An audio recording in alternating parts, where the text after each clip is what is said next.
Hello, this is Key Ideas, and I'm your host, Leela Viss. Thanks for being here.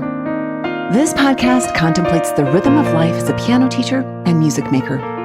Through illuminating interviews and transparent reflections, you'll feel validated, encouraged, and empowered.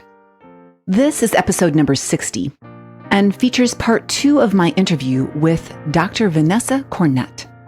It picks up where we left off, so it's important to head back to episode number 59 if you haven't taken in all of Dr. Cornett's insight and advice about healthy disengagement. Make sure to catch her descriptions of disidentification affirmation and detaching with compassion. Especially as musicians, these mental frameworks could provide just the lift your self-compassion needs. In this second part of our conversation, Vanessa explains how to re-engage with resistance, like salmon swimming upstream. Personally, I've noticed that her timely and timeless wisdom in these 2 episodes has served as a tune-up for my emotional well-being. My guess is that it may do the same for you. By the end of this episode, you too will feel empowered with strategies to help you mindfully navigate your way upstream in this post-pandemic world.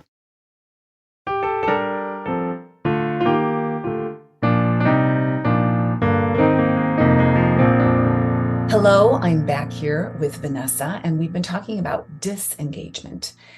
And the point being that there is a level of healthy disengagement.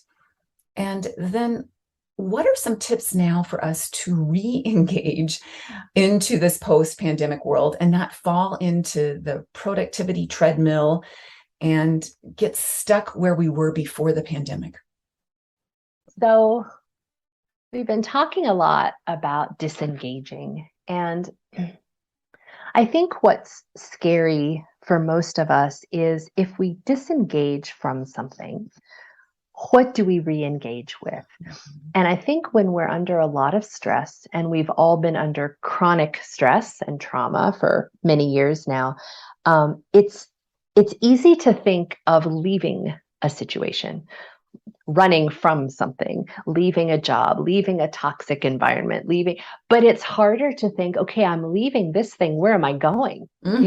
All of a sudden I'm Dorothy on the yellow brick road, and I've come to where the scarecrow is, and the road goes in all directions, and I just don't know where I'm going. So something I learned when I was doing a lot of research 5 or 6 years ago, I interviewed a number of sport psychologists who work with athletes. Some of them work with like orchestral musicians, but most of them just work with athletes. And I wanted to see how these sport psychologists help athletes sort of stay focused and develop resilience and stay in the zone. And I was so amazed at how much of the coaching had to do with going towards a specific goal. It wasn't even, yes, there was physical fitness and there was alignment and there was physical skill and there was mental skill, but it was always sort of keep your eyes on the prize. And so some of these sports psychologists would have their athletes articulate their goals every day, and sometimes several times a day during, a session. And I started to think about how I teach. And I used to be so proud of myself, Layla, that I would, at the beginning of every semester, I would have all of my piano majors articulate 3 goals for the semester. Okay. And after a while, it began that they had to articulate 2 specific musical goals and 1 specific mental goal. A lot of them want to work on stage fright, or some of them want to work on, whatever. But then that was it. Like, maybe at the end of the semester, I'd be like, so how did you do towards your goals? And what I learned from these sports psychologists is, no, first you think about what you want, and then you come back to it every day. Why am I here? Why am I sitting on this piano bench? Why am I passionate about this? And that has totally changed how I teach, because now every 2 weeks, I have students re-articulate their goals and tell me what they have done towards those goals. And the reason why I'm telling you this story is because when we re-engage, we have to be pointed in some direction, and we want to establish what direction that is. And if we don't know what we want or why we're doing this thing that we're doing, we don't know which direction we're going in. We're just going to get in that stream and just by default go, wherever it happens to take us. So I think finding our purpose is one way that can really help us re-engage mindfully in a way that's meaningful to us. Well, let's talk about finding the purpose. And maybe that has something to do with our level of productivity or turning down the productivity. And I liked how you talked about that. You had an example of a social media app. I don't know if you recall that. I do. And I think sometimes, we think, okay, well, if I'm going to reach a goal, then I have to do this, this, and this, and this. And you are flipping it 180 degrees. So talk about that just a little bit. Yeah, I remember that app. I was on Instagram, and I think many of your listeners, if they're on social media, they'll know exactly what I'm talking about. I don't remember the company, but it's one of those mini productivity apps for your smartphones, and it organizes all of your tasks into to-do list. And what I remember is the graphic, which was animated, showed, this sort of color-coded calendar of all of these tasks that were all jumbled. And in the animation, this app puts them, in order. And at the sort of the tagline of the app was "Never feel overwhelmed again," which was hilarious. Okay, yeah. And then under that, it said, "Even on days with 30 tasks and 8 meetings." And everybody, and there's all these likes, and everybody's saying, "Oh, this is fabulous. Oh, that's wonderful." But I remember that in the session I gave, what was so fascinating to me was not the company or the app or the marketing. It was how people were responding in the comments. And I remember I saved a screenshot of these. One person said, "If you have 8 meetings a day, find a new job." And I remember another person, I saved this screenshot, commented, "What if we don't want to get 25% more done? What if we want rest and freedom from capitalism's commodification of our time and bodies?" And I thought, my brain just exploded. And I was so pleased to see that resistance that we talked about last time, going against the flow, resisting this sort of toxic culture of chronic busyness. So that's the first step, is recognizing that this is crazy town. Yeah. Never feel overwhelmed again with your 30 tasks and 8 that realizing that this is crazy. I don't want this. And you disengage. And then you think, but what do I want? I can't stay disengaged. I'm a creative artist. I want to engage with something towards some goal. So yeah, that cracked me up. I'm just so pleased when I see people standing up on social media and going, "This is crazy." Well, and it's going against the culture, which, perhaps that is what you're talking about then for goals of engagement, is limiting our engagement, perhaps. Limiting our engagement. And we've got all these productivity apps and all these to-do lists. And I have yet to see it. Maybe it's out there and I don't know about it. Why isn't there an anti-productivity app? And why don't we have a stop doing list? Why don't I have a list on my phone of all the things I'm doing right now that I'm not going to do anymore? Because it sounds ridiculous, but we have to make time. We're only culturally conditioned to add more, do more. But we're not conditioned. Well, how do you let go? Some things have to go. You can't fit 50 more outfits in your closet. You have to take out some and give them away. How do we do that? I heard this phrase, which I really liked. Instead of thinking let go, let it be, which it's less of an action verb. Just let it be. There it goes, off in the distance. So now let's go back to your word purpose, because this is what really fascinated me about your talk as well, is you gave some really good actionable steps for, okay, if we have new goals of re-engaging in this post-pandemic world, we can follow basically 3 things. They are purpose, value, and mission. So what do you mean by, first of all, purpose? Walk us through, what do you mean by a statement of purpose? What would that look like?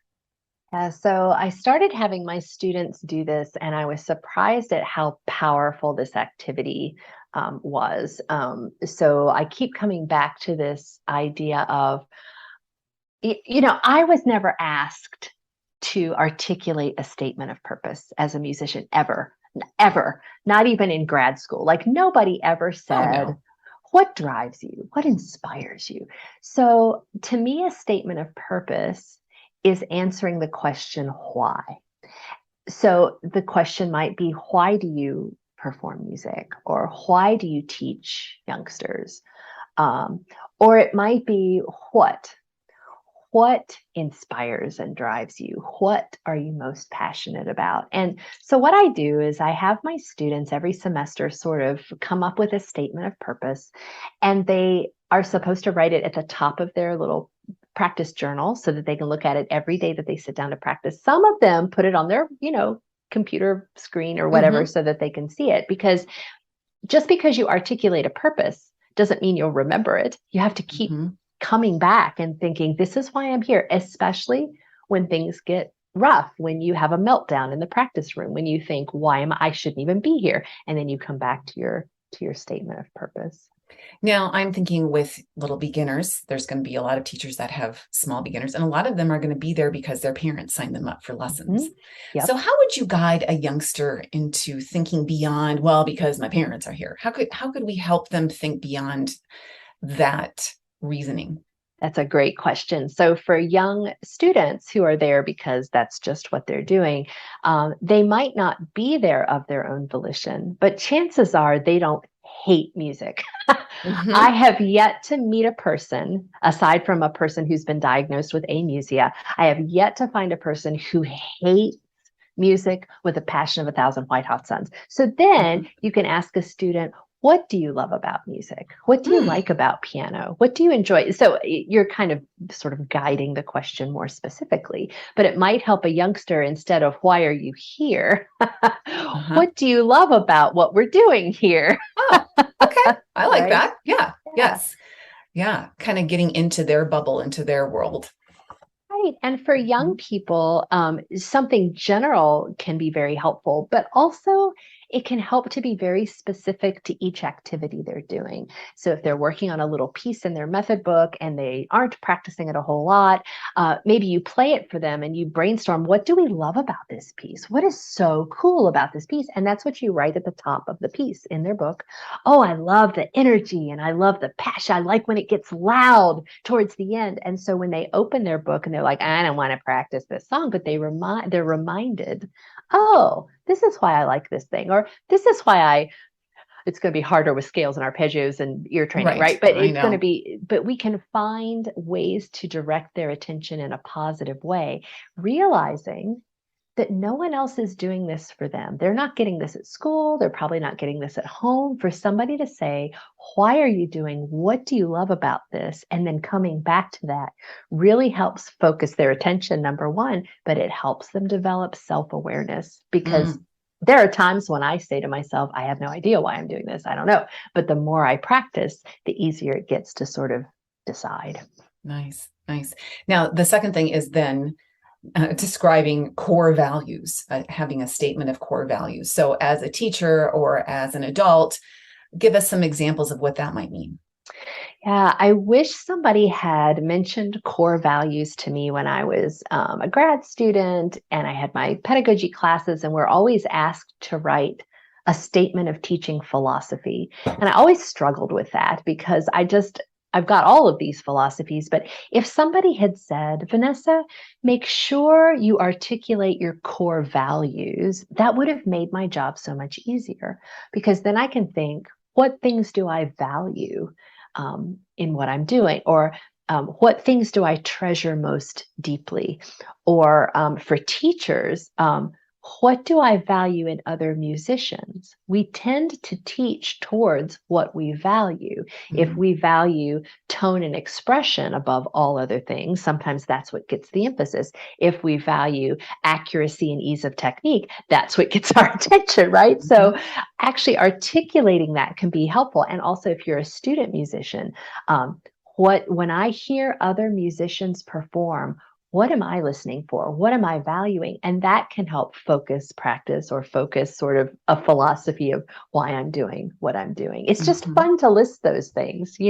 What do I value? because you can also sort of distinguish, what do I not value quite as much? And maybe for youngsters, that may be listening to different types of music. What do you like? That could be part of it. Help them target their values. Right. Potentially. That they may be too young to describe them yet, but that could help drive their course and their lessons and determine if you're the right teacher for them. Absolutely. And the younger you are and the less life experience you have, you might not know what is out there to be valued, right? So it might be hard to articulate those things.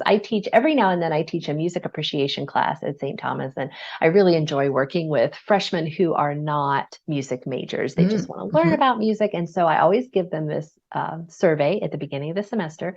And one of the questions is, what is your favorite type of music to listen to? And please list your favorite artists. And then why do you like this music? Okay. And then the next question is, please tell me about the music you dislike.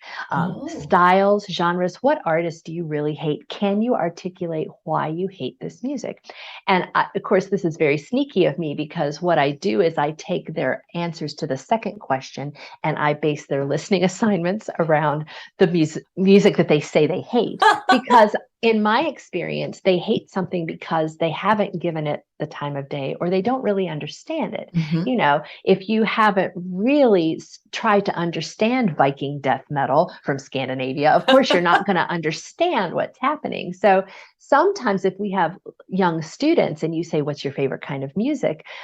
You can also see where the gaps are. Oh, they've never played anything that's percussive, or maybe they've never played anything that is unmetered and sort of free. And so you can sort of fill in some gaps and help them develop more things that they treasure and value.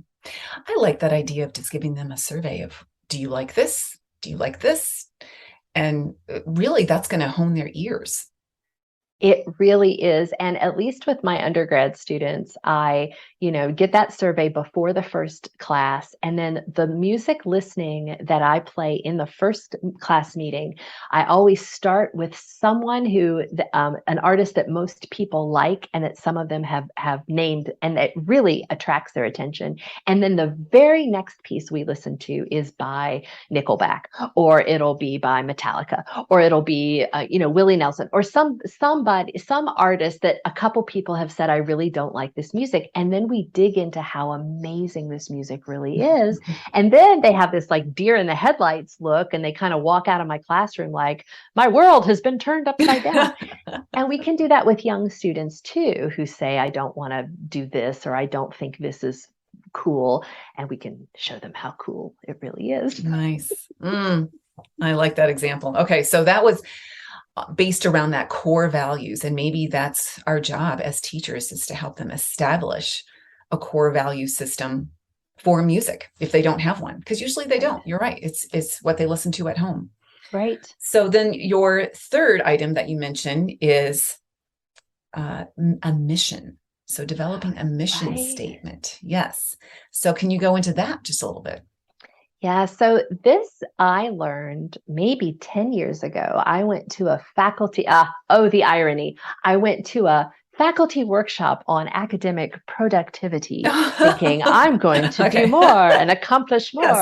Yes. And the woman who led this seminar really kind of flipped my perspective upside down, because she said, you can't do anything until you develop a personal mission statement. And I thought, I don't have a personal mission statement. And what blew my mind is she had us write these mission statements. And then she said, look at your mission statement. Is it about your life, or is it about your job? And of course, all of us had written this mission about our job. And so we all crumpled them up into a ball and threw them across the room. And she said, try it again. What's your life mission statement? Anyway, so I got really good at writing mission statements. And I realized this is helpful because it helps you take the purpose that you've articulated and maybe those core values that you've come up with and put them into a statement that is action oriented, something that includes verbs, something that includes your values. So, and something that starts with I, and I have my students do that, I my mission is to do this, or I do this for the purpose of this. And it's just something really helpful to keep with you. And something that this lady said towards the end of our seminar, she said, now, just because you've written a mission statement doesn't mean you're going to keep it. You should redo it every year. And I thought, yeah, because we're different people every year. So I do walk my students through sort of a recipe for how to construct a mission statement using very, very meaningful, sexy words that sort of grip them and make them come back to these sort of core values. I think it's just a really healthy activity for everyone. When I listen to this, like, you know what, I need to do that. And then I could see why revisiting them would be a good idea. You suggested that there's 3 sets of words that you need for your statements. You need action verbs, and then people, and then values. And then I thought maybe I'd be putting you on the spot. So I did write down the 3 mission statements that you shared because I love them so much. But before I do that, what do you mean by those 3 sets of words? Can you describe those? We'll be right back. As we approach a new year, why not start out with a bang and prep all your students to be the life of the party? In other words, teach them how to play Happy Birthday by ear and how to harmonize it. Now, skeptics have asked, why Happy Birthday? We usually just sing this without any help from the piano. Although that is true, this tune is ideal because every one of your students knows it. Happy Birthday is a gold mine for teaching nuggets like intervals, the key of F major, chords, harmonization, and so much more. And when your students go through the process of learning Happy Birthday, they can take these skills and apply them directly to any pop tune they wish to learn. You're giving them a gift that keeps on giving. If you're hesitant on how to go about this in your studio, I've recently updated my Perry's Party Piano Camp. Although it's a camp curriculum, the resource provides all the steps you need to follow for weekly, private, or group lessons. And with the updated version comes a brand new, carefully edited video where you see me teach each step in real time. Use the discount code HAPPY23 for 23% off Perry's Party Piano Camp. Now, back to my conversation with Vanessa. What do you mean by those 3 sets of words? Can you describe those? Sure. So when we first try to do anything as a teacher, the first attempts are pretty sloppy, at least if you're like me. So my first attempts at getting myself and students to write out a mission statement sort of ended up, sloppy. So I found out that those 3 sets of words are really where we need to focus. The verbs are most important. That was the easiest. But then the idea that we would incorporate our values, but sometimes we have a mission towards who benefits from the fact that you're doing what you're doing. Is it you? Is it humanity? Is it your students? Is it your listeners? So what I would have students first do is brainstorm a list of action verbs, things that you're passionate about, your purpose, your strengths, your intent, all these things that I want to do as a musician. Like I want to inspire, or I want to connect, or I want to communicate or educate, things like that. And then the second group of words, people, I asked my students who benefits from the fact that you are on this planet making music. And so my students will usually say things like friends, community, listeners. When I work with teachers, usually the people are students, family, other artists, things like that. And then the third group of words is you pull from those core values and you pull words out of those core values, things that represent what matters most to you. This is so fun to come up with a list of words like what matters the most to me? Is it creativity? Is it success? Is it freedom? Is it adventure? Is it accomplishment? And sort of wordsmithing. I love words anyway, but wordsmithing those down to a few values that you could put in a nice little pithy mission statement. Well, here are your examples that you shared, which they were so fantastic. So, okay, Statement number one, my mission is to inspire other human beings who seek connection and fulfillment. And the next one, my mission is to nurture listeners in order to bring about a universe of peace. And the last, I create art for the purpose of grand adventure. Yes, and those are not mine. Those are mission statements that I collected from students over the years. And that last one, grand adventure. Yeah. Wow. I need to focus more on my grand adventure that I'm engaging in. Off to the Wild West. Here we go. Exactly. So how are these helpful? Okay, so we make one of these statements. Why is this a good thing? So there's two reasons to do this. The most valuable thing, I think, is simply in the process of doing it. It's not, and I don't tell my students this, of course, but it's not goal oriented. I'm done. I did the assignment, Dr. Cornett, and I turned it in on Canvas and I wrote my mission statement. It's struggling through the process of finding wordsmithing and finding those values and process. Okay, so going through that process every year is what is inherently valuable. But the second way that this process is valuable, aside from just keeping us motivated when, things are tricky, for me, it helps me make decisions, especially when I am invited to do something. Just like you were invited recently to take a job that you decided against, and probably in your mind, it was going against whatever, it was you wanted to do. But if somebody calls me up and says, hey, Vanessa, I would like to give you the opportunity. It's always an opportunity now. Right, yes. You have this opportunity to go do this thing. And if I'm really busy and I think, I don't know if I want to go do the thing, if I look at my mission statement and I ask myself, if I do this thing, does it serve my life mission? If the answer is yes, I'm more likely to do it. And if the answer is no, it makes it so much easier to say no. So if it's something that's very time consuming, that doesn't net any profit, that is going to make me, have to, go out of my way to, and it doesn't fit my mission statement, it doesn't lead me towards that grand adventure, or it doesn't help me inspire other humans. Maybe it's just serving on a committee at work that doesn't really interest me, or I just think it's going to, use up all my time and energy. Then I'm able to say no. I don't say no, this doesn't meet my mission statement, but that does help me sort of decide how to use my time. You just gave me an idea about how to create my mission statement. I might have to just make a list of all the no's and the stop doings, because I think that could really help me corner what I really do like to do. Right? Yes. And that's why we need the Stop Doing List app. Exactly. And, it's helpful. I'll tell you, and I'm sure that all of your listeners will totally understand this when I say this.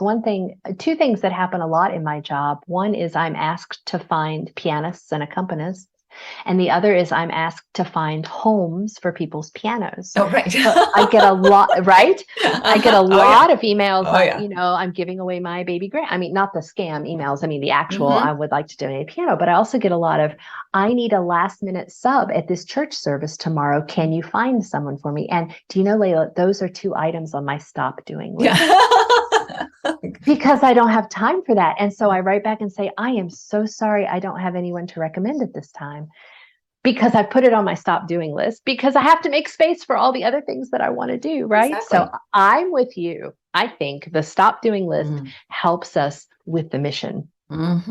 Okay. Because I do feel like, that will tie in with my angst meter. If I have these core values in this mission statement, whatever gives me angst is not in alignment, right? Yes, with my mission statement. Yes. Exactly. Okay. Wow. I've got a good therapy session going here. What do you charge per hour? Okay. So the other thing I wanted to talk about, and maybe, this angst meter is a lot about emotions. And I liked what you said about emotions, that they are going to arise, but you also mentioned that they are rational. A lot of times we think when we're emotional, we're being irrational.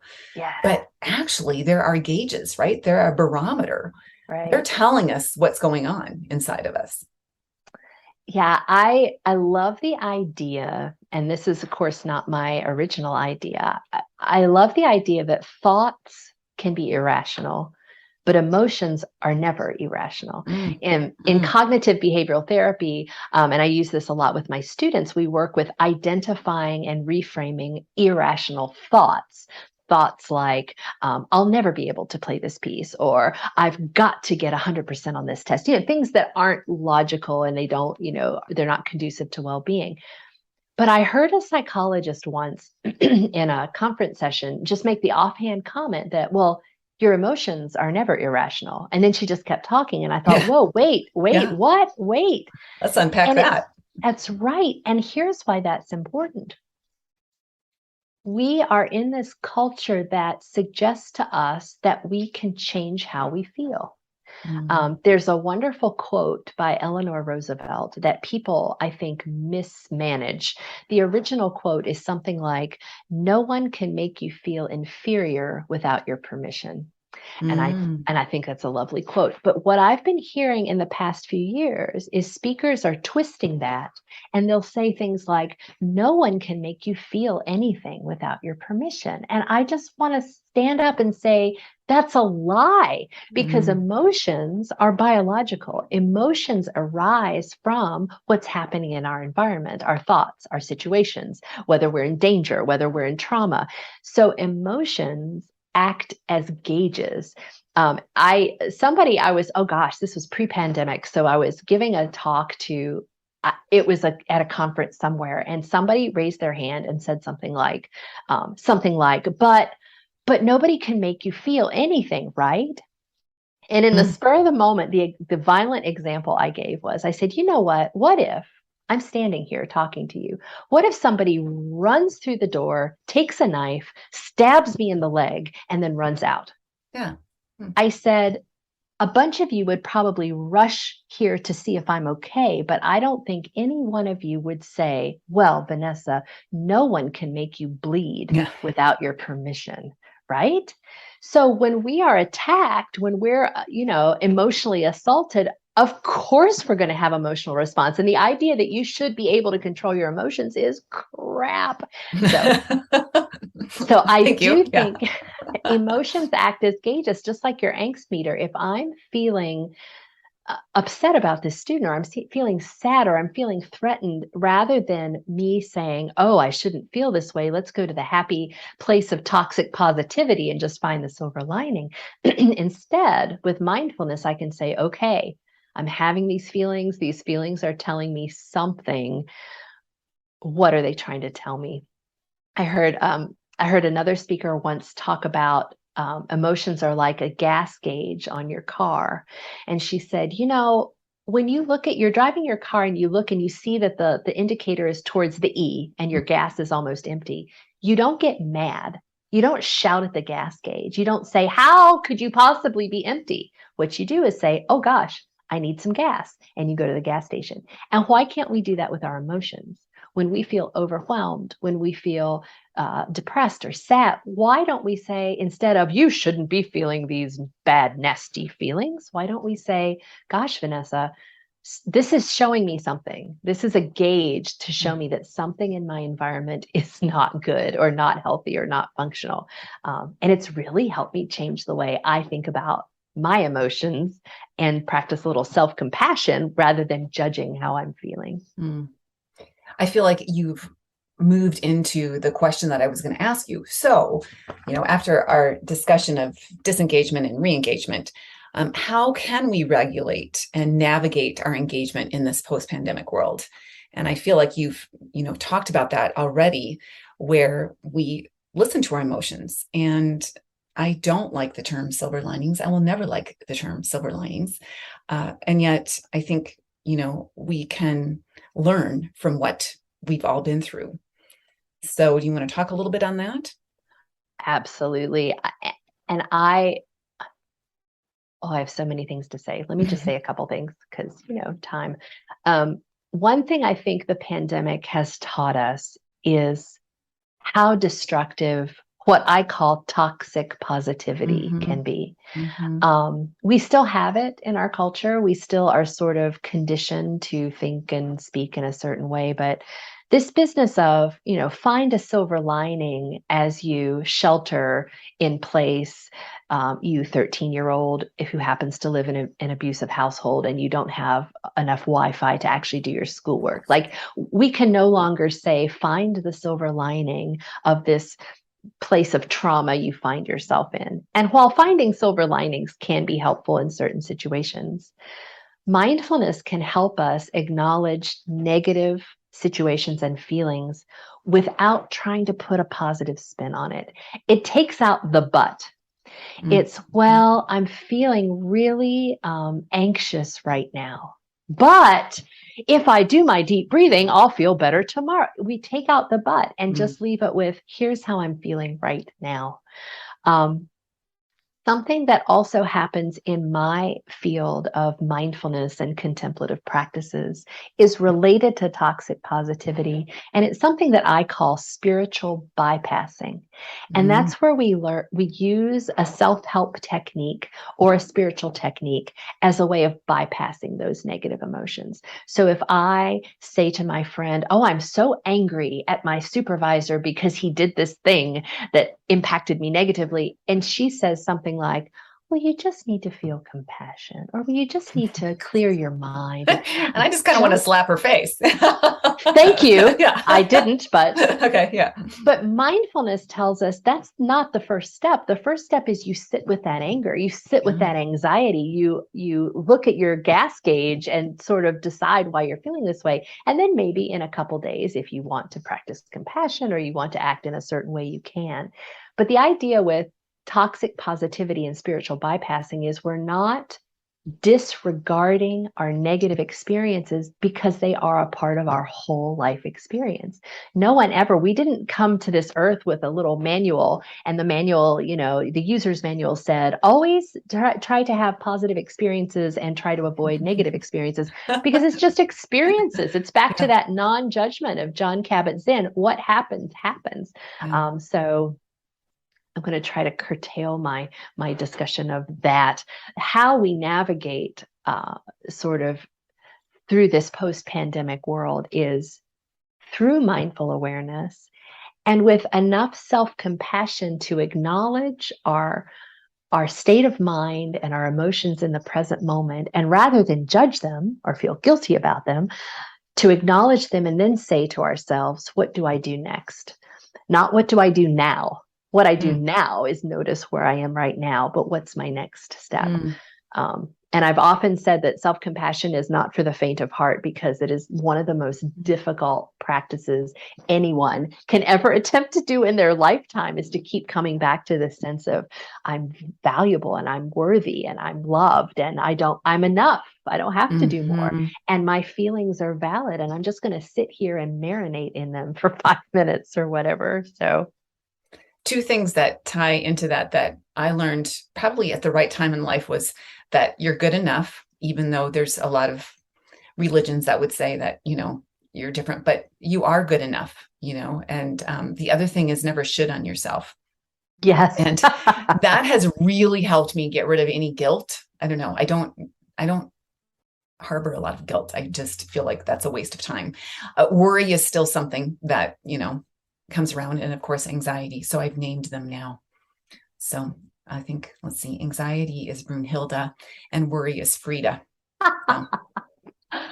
I love it. There's a wonderful book called Taming Your Gremlin. And it's by, funny. I can't remember there's a psychologist who wrote it. But it's a wonderful book because, he's a psychologist and he's talking about, these internal gremlins they have. But what he has his patients do, or his clients do, is exactly what you've described. He has them give them names. And if he's working with children, he has them draw them like little monsters. Oh, okay. Like the guilt part of you maybe looks like, I don't know. He used to have a website where he would upload all of these drawings of people's inner gremlins and their names. And some of them are very, very funny. Some of them are very terrifying. terrifying actually, Yeah. but it's a way of externalizing thoughts and Mhm. emotions so you can see them as separate from you, which of course they are. Mhm. So I think that's brilliant. It's kind of thinking if I name them, then I can say, oh, well, that's Brunhilde talking, or that's Frida talking, Yes. and that, again, that's that self-awareness, right? Just being able to step aside and just kind of look at yourself in a different light. Absolutely. And once you've externalized them and named them, Brunhilde or whatever, then you can argue with them. Yeah. And this is one way we sort of diffuse irrational thoughts. You have to dispute yourself. Well, it's hard to have an argument with yourself, but if you're sitting across from Brunhilde and she has like a little hat with a flower sticking out of it, and you can say, why are you doing this? You're making no sense. And you can kind of state your case. It sounds crazy, Yeah. but it's actually really helpful way of navigating those emotions. So I So think your it's advice brilliant. is do this in a small room or in the bathroom, in the shower. Not in the airport. Yeah, That's right. right. Yes, there you go. So let's close this off by, I really liked the questions that you asked at the end. And maybe it's not a question, it's just a statement for us to fill in the blanks. So COVID-19 pandemic signaled the end of what for you?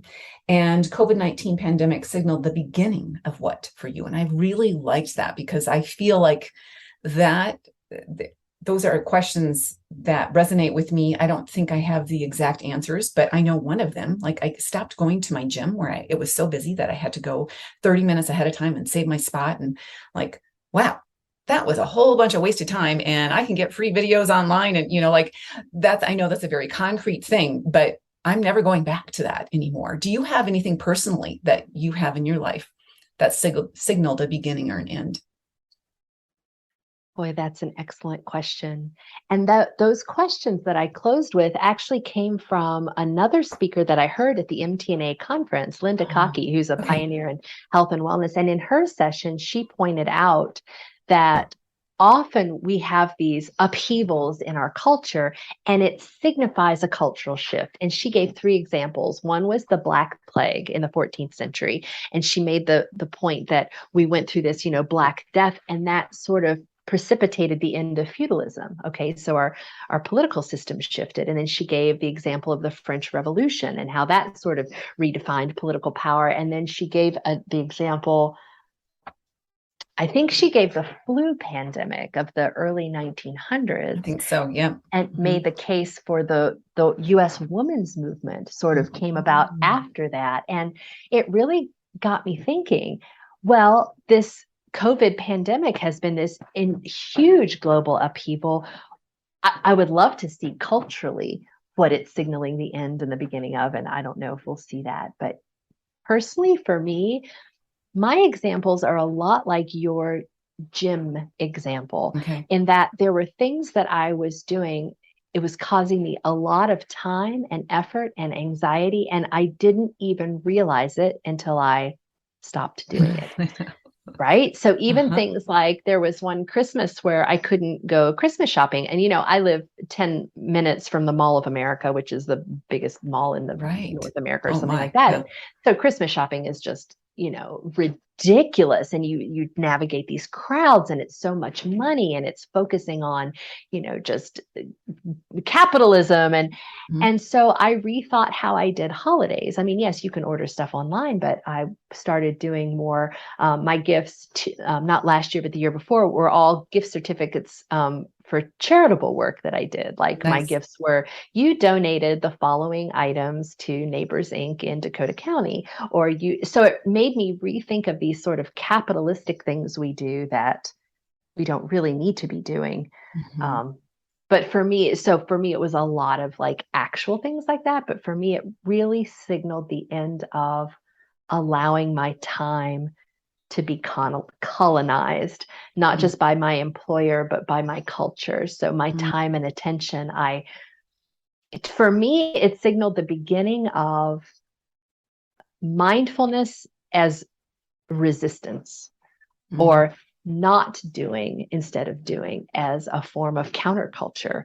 That not only am I going to swim against this stream of you have to be busy and you have to be productive and you have to be useful, but I'm going to sort of act out my civil disobedience by resisting this, not just for my own mental health, but for cultural health, I think, so that I can say that's all fine and good, Instagram apps, but my present moment right now is more valuable than anything you have to offer me. Just this right here, right now, being alive, seeing what I'm seeing and smelling what I'm smelling and talking to my friend online is more valuable than anything else I could be doing right now. And I just hope, Layla, I hope I can sustain that, because it sounds so great. It's just the way I think it's the way forward. I certainly hope so. I do feel that it feels like we're in a clutter-free zone, or we were for just a little bit, and now we could easily let all that clutter come back in. Yes, exactly. It would be so easy to default to what it was, which comes back to our conversation of we shouldn't go back to normal if normal was never functional to begin with, right? We need to learn to be still and to listen rather than to be busy and keep producing sometime. And, that word new normal, that phrase new normal, that one drives me bananas as well, because, what does that mean? Does that mean a new and improved, or new and busier? I don't know, but I think, it's been a good time for us to step back and look at our priorities.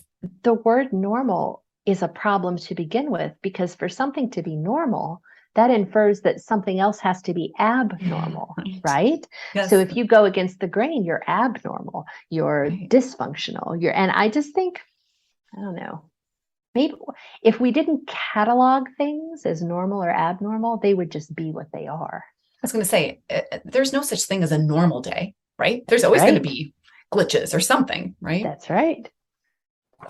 Well, obviously we could just go on and on, Vanessa, but I've taken up enough of your time. I've cluttered it up just a little bit, but we so appreciate you. Oh my goodness. It's been such a treat. So thank you so much for sharing your knowledge. And before you leave though, do you have one favorite quote? I know you have tons. The Mindful Musician, your book just has amazing quotes in it. But do you have one off the top of your head that you could share? Sure. And I do collect amazing quotes. I love words. And when I hear something phenomenal, I write it down. And yes, I stuff them in my book, and I used to put them on Instagram. And but if somebody just asked me just to pull a quote out of the blue, I always like to pull something by a musician for other musicians. And Jimi Hendrix actually comes to mind. I have in my office sort of a little wooden quote that my students look at when they're sitting at the piano. And Jimi Hendrix said, "Knowledge speaks, but wisdom listens." And I love that, especially as a teacher, as I'm imparting knowledge, right? If I remind myself, knowledge speaks, but wisdom listens, I navigate my surroundings a little bit differently. Nice. A good friend of mine says, use words when you have to. You're right. But only when. Only when. Yes. Oh, Vanessa, that was beautiful. Thank you so much. We have learned so much from you, and I'm inspired. I really want to work on a life mission statement. And I think it may even help me, revisit my present teaching statement, which I think we all should do every year. I thought that, no, I can't change that. But yes, you can, because we all change, even though we think we don't, right? Yes. Right. So thank you so much again for everything. Thank you so much for having me. This has been a delight, and I just really appreciate your time and the opportunity to talk about all the amazing fun things there are to talk about. Exactly. All right. Thank you, Vanessa. Thank you. Sigh, it's over. Could you listen to Vanessa all day? I know I could. If so, then make sure to grab a copy of her book, The Mindful Musician, so you can continue to learn from her. The link to the book and Perry's Party Piano Camp are in the show notes. This is Key Ideas, and I'm Leela Viss. See you in the trenches, swimming upstream through a post-pandemic world.